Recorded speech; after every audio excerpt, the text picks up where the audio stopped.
Depression. The definition of depression is feelings of severe despondency and dejection. Self-doubt creeps in, and that swiftly turns to depression. In other words, depression means sad, tired all the time, loss of energy, lack of communication, many more words to describe it.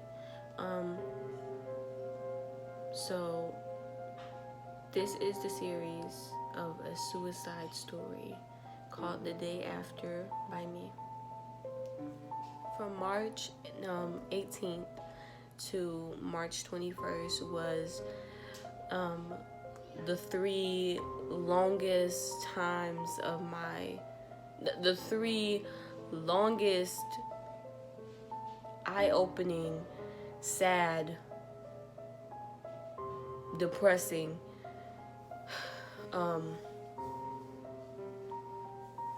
days of my life I ever had to experience. And I spent those 3 days with my mom in the hospital. And this is what happened on day one.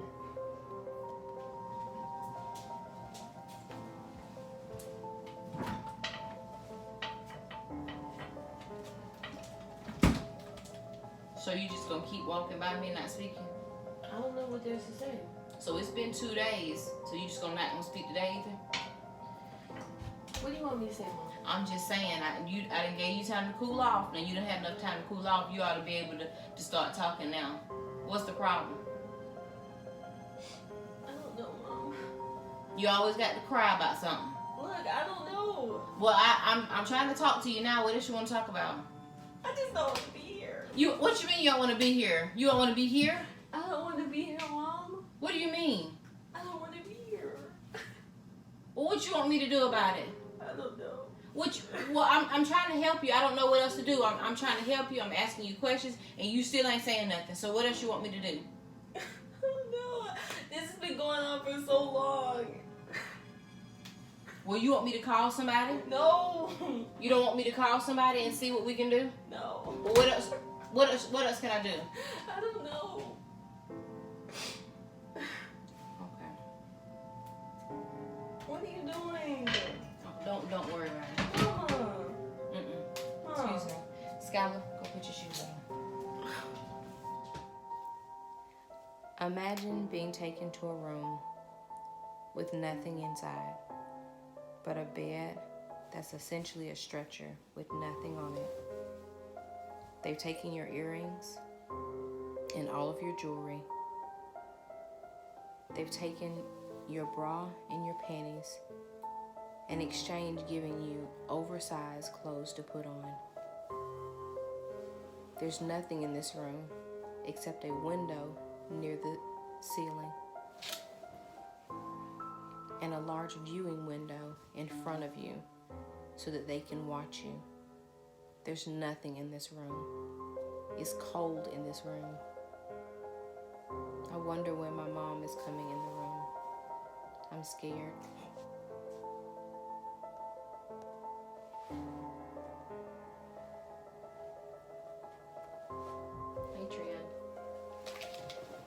They had to check me and make sure I took all my stuff off. I couldn't have anything on me. They had to check. You okay? You still not talking to me? You know I love you, right? You still mad at me? Can we go? We can't go yet. Like, I want to go too, but I also want you to be safe. And I want to make sure that everything is okay, so we can't go yet. You could though. But you're not. That's why we came, because I want you to be safe. I want you to be okay. And if I can't help you, then I want somebody else to help you. Okay? You still mad at me?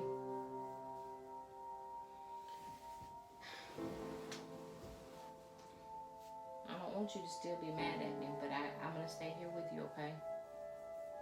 I'm gonna stay here with you. I'm gonna make a quick phone call, okay? Are you gonna be back? I promise I'll come right back, okay? Okay. I love you. I'll be back.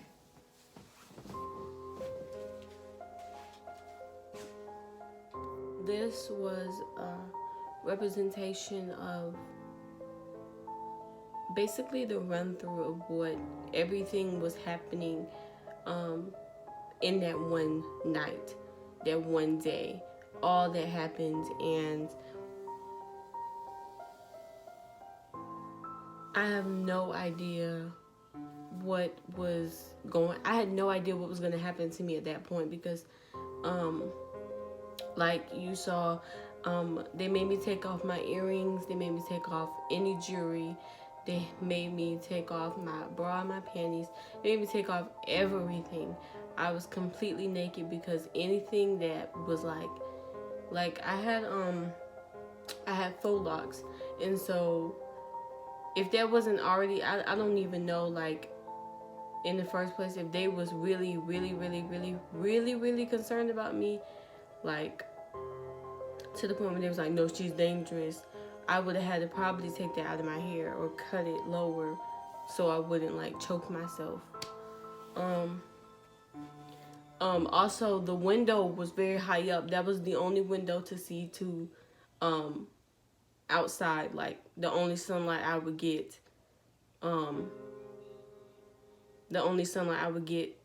Day and night. That was the only thing that was there.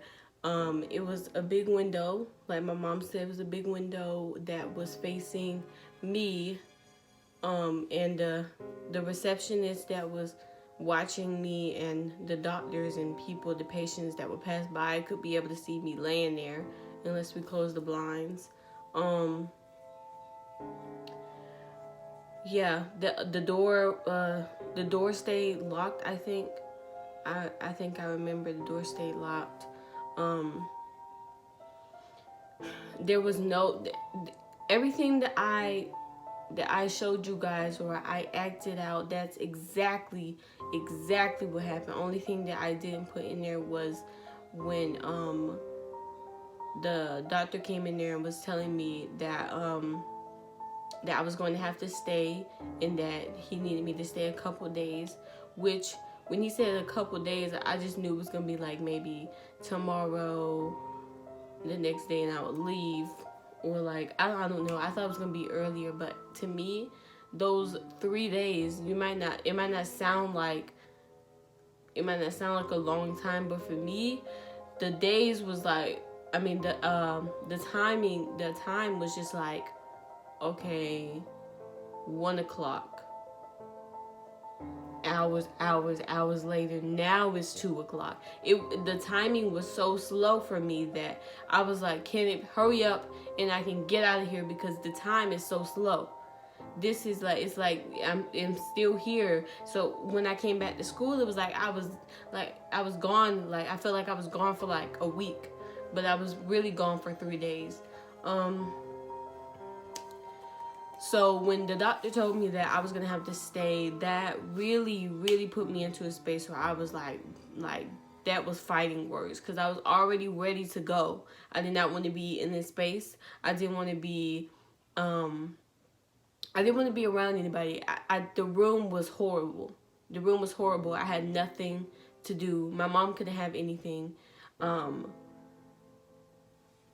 It was just horrible. And so he told me that I had to stay a couple more days, and that they needed to draw my blood and see if I was on drugs or anything, and they had make me take a pee test.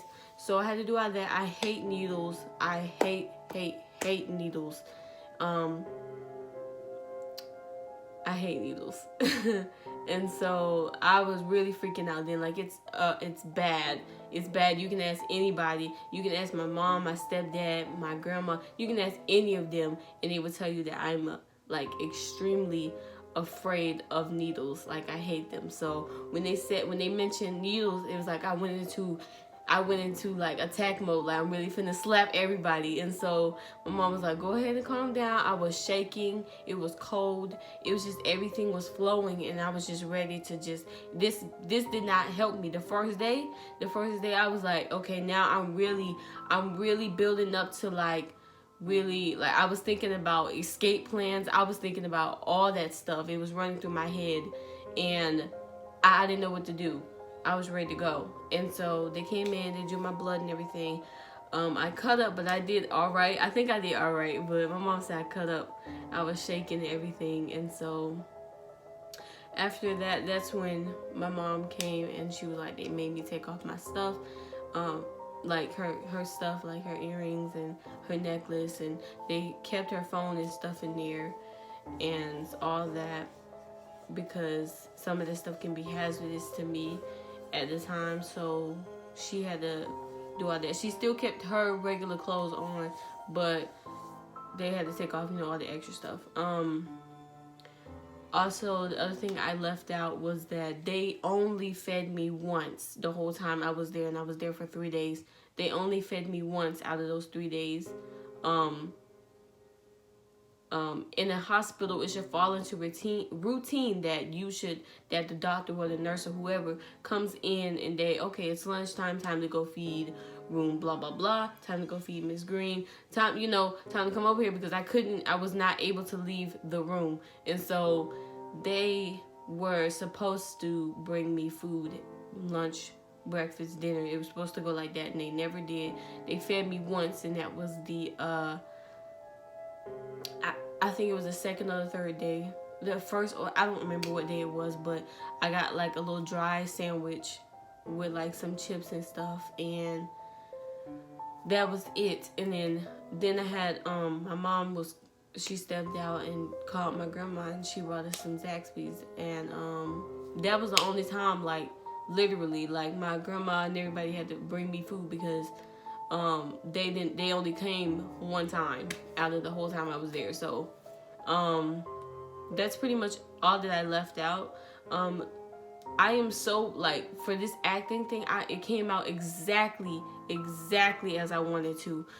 It took a lot of takes, to be honest, because me and my mom were goofy, and we couldn't keep a straight face, but we did good.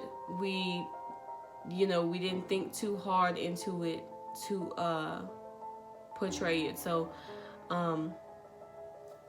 yeah, I'm glad that we didn't start doing it and then started crying, because usually when we talk about it, we get emotional, and then that's that. So I'm glad that we didn't do that, and we just went on with it, and it was fine.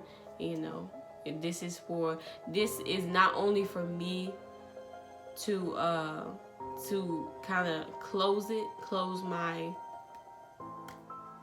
closure, but it's for you guys. It's for the people who are suffering from depression.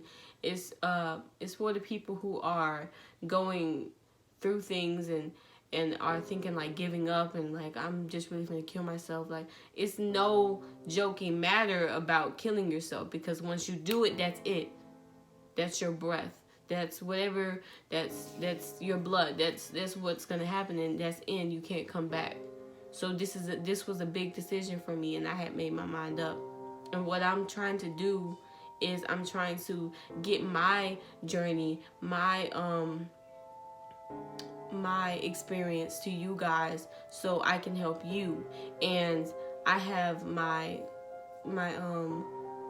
social. That's why I put my social media out there, because we could talk, and you can talk to me if you can't talk to anybody.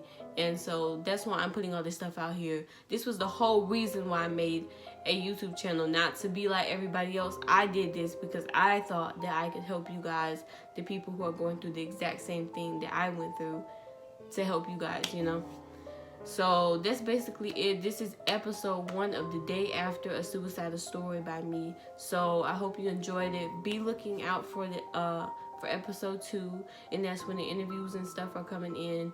And so just look out for that stuff. I hope you enjoyed this. I hope this is able to help somebody. If you think somebody needs to see this, please share it to everybody that you know or that you think should hear this. So it means a lot. And also, we're on the road to 90 subscribers. I'm so excited. We're getting up there. We're at 83 subscribers. And like I said, I never thought I would be able to get here, like get on this. Like, this is crazy. But I appreciate you guys. More content coming, more journeys coming to you guys, more stuff.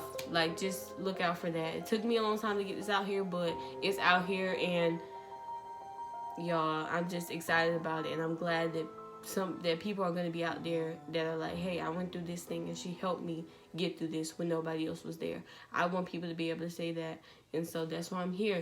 So if you're new to my channel, I'm Trinity, aka Trim Possible, and you're watching my YouTube channel. Thank you for watching.